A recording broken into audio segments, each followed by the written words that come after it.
Students, तो आज का हमारा टॉपिक है IFRS 15 revenue from contracts with customer. Revenue is income arising in the ordinary course of an entity's activity. Scope of IFRS 15 मतलब IFRS 15 कहाँ पर यूज नहीं होता।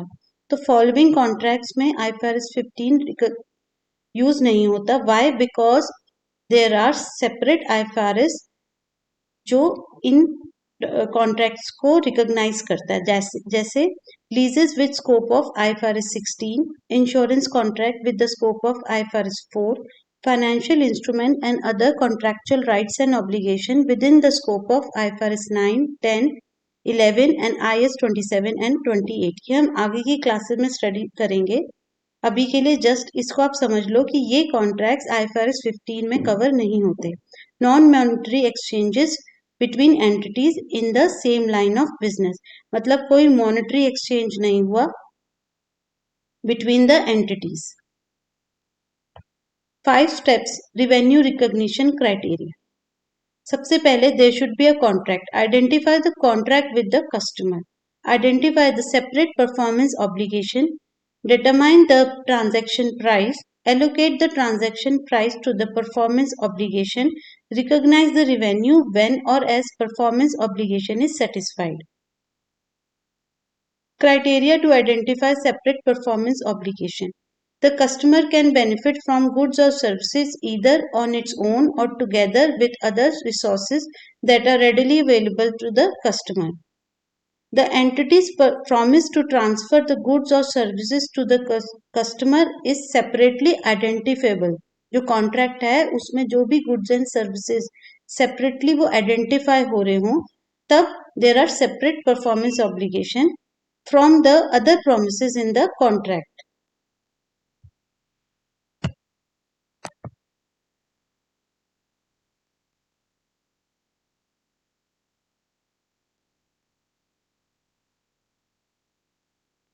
Example to identify separate performance obligation. Office Solutions, a limited company, has developed a communication software package called CommonSoft. Office Solution has entered into a contract with Logisticity to supply the following. Office Solution नाम की एक company ने एक communication software develop करा जिसका नाम है CommonSoft, जिसके अंडर अ कॉन्ट्रैक्ट उसको सेल करा टू लॉजिस्टिसिटी। उस कॉन्ट्रैक्ट में क्या क्या कवर था? Licence to use CommonSoft, installation services. This may require an upgrade to the computer operating system, but the software package does not need to be customized. Technical support for 3 years, 3 years of updates for CommonSoft. Office Solution is not the only company able to install CommonSoft, and the technical support can also be provided by the other companies. The software can function without the updates and technical support. मतलब कि जो software है CommonSoft, इसके अलावा जो भी contract में है उसके बिना भी CommonSoft जो software can function, CommonSoft can function without the updates and technical support. So आप इसको सेपरेटली आइडेंटिफाई कर सकते हो from rest of the services in the contract. इसका सॉल्यूशन देखते हैं। CommonSoft remain functional without the updates and technical support. So it may be concluded that Logisticity can benefit from each of the goods and services either on their own or together with the other goods and services that are readily available. The promise to transfer each goods and services to the customer are separately identifiable. In conclusion, we can say that there are 4 performance obligations in the contract under IFRS 15. Example to determine the transaction price. On 1st July 2005, Mac Computers entered into a contract with Hudson Company, under which Hudson Company was to purchase laptops at $500 per unit. The contract states that if Hudson purchases more than 500 laptops in a year, the price per unit is reduced retrospectively to $450 per unit. Mac Computers year end is 30th June. क्या बोल रहे हैं वो?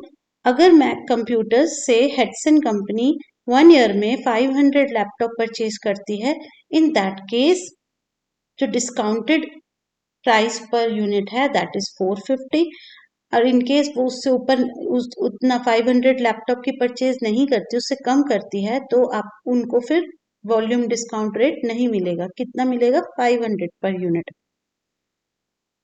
अब estimate basis पे होगा ये, because payment अभी नहीं हो रही है ना, परचेज अभी on the at this point of time हो रही है। टोटल पूरे ईयर में उसको 500 लैपटॉप परचेज करना है। तो मैक कंप्यूटर्स ने क्या एस्टिमेट करा on 30 September, that is second quarter and में, कि Hatsun had bought 70 laptop. Second quarter and में हेडसन ने 70 लैपटॉप्स परचेज करे, और यहाँ पर मैक कंप्यूटर्स का एस्टिमेट था कि हेडसन कंपनी वुड नॉट उसकी जो परचेज है वो 500 लैपटॉप को एक्सीड नहीं करेगी। ठीक है, but at 31 December, that is end of quarter third, Hatsun company purchase 250 laptops more. And here Mac Computers then estimated that Hudson purchase would exceed the threshold for the volume discount in the year to 30th June 2006. इसमें revenue कैसे recognise करेंगे हम? Solution में देखते हैं। Mac Computers should recognize revenue in quarter ended 30th September 2005 70 laptop into 500 per unit rate. So 35,000 आपका answer आ गया, because यहां तक उसको लगता था कि सेल एक्सीड नहीं करेगी 500 लैपटॉप से। But Mac computer should recognise revenue in quarter ended 31 December 2005 250 laptop into 450, and for that 70 laptop, okay, it will deduct how much? 50 multiplied by 70, 3,500 out of this total revenue. So how much in quarter third? It will recognize this amount. Significant financing component, अब ये क्या है? Significant financing component का मतलब होता है कि जब कॉन्ट्रैक्ट में जो कंसिडरेशन है that is more in case the same product is sold on cash basis. इसके एग्जांपल देखते हैं। On 31 December 2007 Croston company sold it products to a customer for 12,100 payable 24 months 24 months after delivery में ये इतनी amount payable होगी of this contract. In case ये उसी time at that point of time cash selling price क्या है उस product का? 10,000, मतलब 2,100 is a financing component. Above contract includes significant financing component since there is a difference between the amount of contract consideration and the cash selling price of 10,000 at the date the product is transferred to the customer. In the year ended 31st December 2007, the Croston company should record revenue and a related receivable. Receivable क्यों? Because अभी उसको payment हुई नहीं है, तो हम 31st December 2007 में receivable recognise करेंगे। कितना? 10,000। Why? Because 2,100 should be recognise at the effective interest rate in the year ended as a interest income हम शो करेंगे 2,100 अमाउंट को in the year ended 31st December and 31st December 2009 in accordance with IFRS 9 financial instrument. Allocate the transaction price to the performance obligation. A mobile company gives customer a free handset when handset free में दे रहे हैं when they sign a 2 years contract of $20 per month for provision of network service. मतलब network service के लिए इतना amount charge कर रहे हैं $20, बट हैंडसेट फ्री में है। The handset has a standalone price of 100. Standalone price means अगर किसी को जस्ट वो हैंडसेट सेल करे तो उसका सेलिंग प्राइस होगा 100 and the contract is for $20 per month. तो टोटल रिसिप्ट कितना होगा? 20 into 24 month because it is for 2 years must be allocated to separate performance obligation in proportion to the standalone selling price of goods or services underlying each performance obligation. Standalone price proportion calculation. Handset कितना है? 100। Students ये 65 को ignore कर देना, ये typing mistake है। Contract 480 standalone price of a contract is 480 and handset is for 100. अब हम इसका टोटल करेंगे 580, तो प्रोपोर्शनेट परसेंटेज निकालेंगे. 580 में 100 हैंडसेट की कितने परसेंट प्रोपोर्शनेट है और 480 का आउट ऑफ टोटल कितना परसेंट प्रोपोर्शनेट है.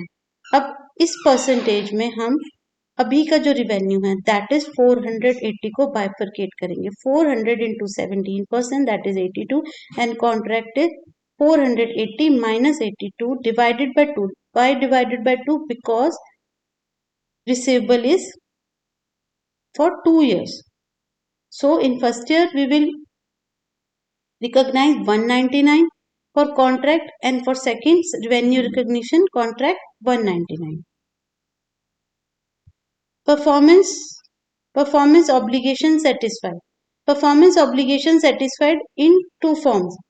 At a point in time, उसी टाइम पर आपने कॉन्ट्रैक्ट में जो कंट्रोल है वो कस्टमर को अगर आपने ट्रांसफर कर दिया तो performance obligation at that point of time satisfy हो जाएगा. Over time, over the period of time में अगर परफॉर्मेंस ऑब्लिगेशन सेटिस्फाई हो रहा है at that point of time पे नहीं हो रहा तो उसको मेजर करने के दो मेथड है, input method and output method. इसको समझते हैं.